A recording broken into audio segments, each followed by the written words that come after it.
Welcome to the Visual Fractions YouTube channel. Today, we're going to explore how to simplify the fraction 24/50ths to its lowest terms. Let's look at the fraction 24/50ths. To simplify it, we'll divide both the numerator and the denominator by their greatest common factor. The greatest common factor, or GCF, is the largest number that can evenly divide both the numerator and the denominator of a fraction without leaving a remainder. For 24 and 50, that's 2.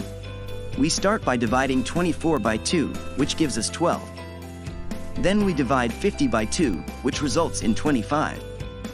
So, simplifying 24/50ths, we end up with 12/25ths, which is the fraction in its simplest form. It's important to note that both the original fraction 24/50ths and the simplified fraction 12/25ths have the same decimal value, which is 0.48. This demonstrates that simplifying a fraction does not change its inherent value but makes it easier to understand and use. So, there you have it. The fraction 24/50ths simplified to its simplest form is 12/25ths, and in decimal form, it's 0.48. If you found this tutorial helpful, go ahead and smash that like button and don't forget to subscribe to Visual Fractions. Thanks for watching.